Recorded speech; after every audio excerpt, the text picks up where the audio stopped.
this ideological liberalism, which you are against, seeks to dictate our foreign policy and dominate our religious and charitable institutions. This is what it says.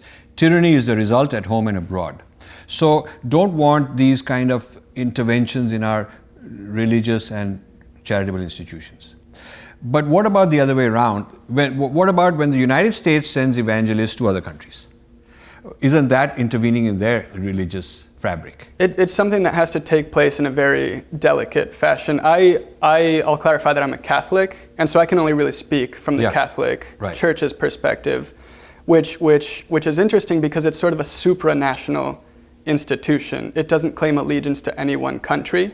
There are countries which historically have been more Catholic than others, but it views its own place as not being attached to any one nation. So actually, as a Catholic, there needs to be a healthy distance from nationalism, understanding that you have a duty for patriotism for your own culture, where you grew up in, but you also have a duty to the idea that all humans are brothers and sisters.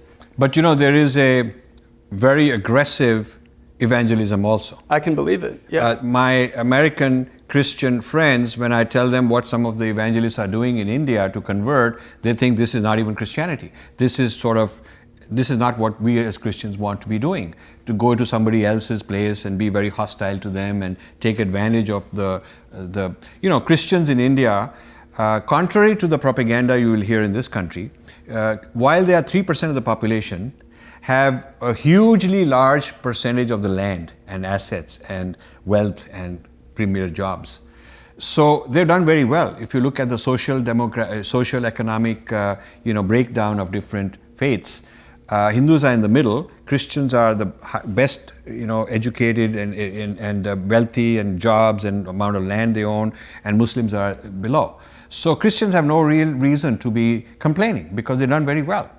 And we've had Christians right at the top of the government many times. So yet whining and getting the Western church's sort of very heavy-handed approach to evangelize, and evangelize in a very harsh way. Evangelize sort of like knock them down.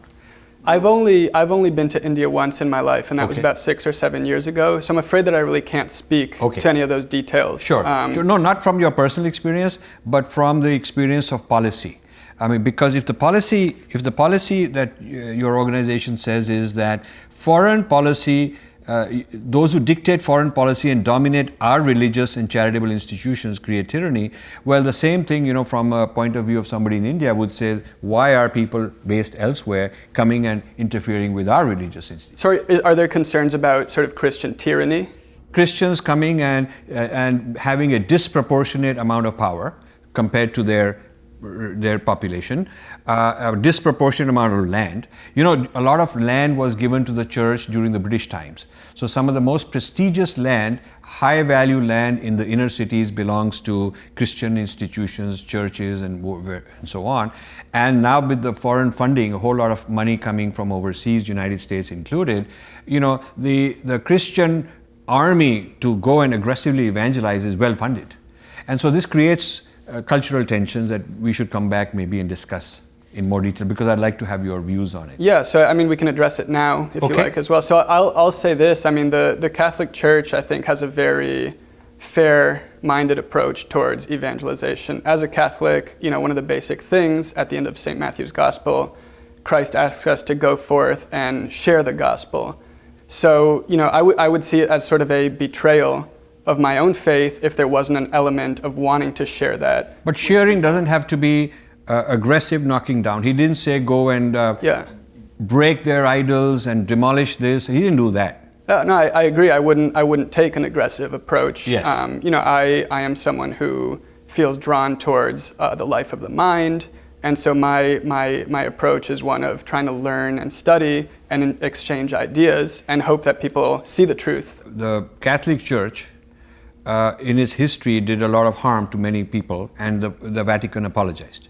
They apologized for the blacks, right? They apologized for the Inquisition. They apologized to the Native Americans. The Vatican has apologized. But they've never apologized for the Goa Inquisition, which was a huge inquisition done by the Catholic Church in Goa, and it's very well documented, where they were, the Inquisition was This is the Synod of Diampur, right, in 1599, where the Portuguese came and said to the Syriac Christians that they should burn some of their documents and so forth. The Portuguese Christians did some of the most violent crimes against humanity in India.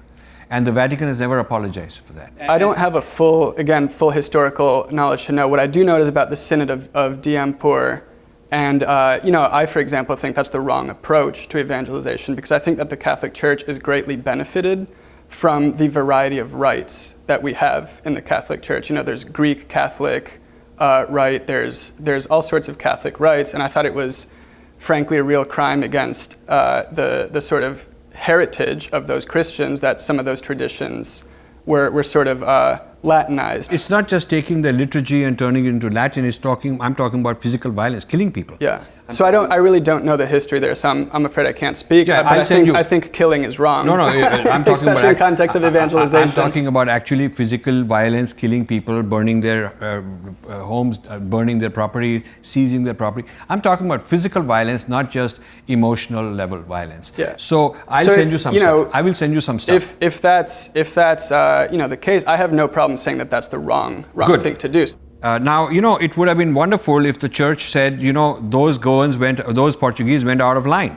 After all, the Pope apologizes for Catholic problems with sexuality and abuse today. There's nothing wrong in apologizing, and it's not that the whole institution is tainted because certain people are doing wrong things. And the correct thing is to apologize and distance yourself and close it.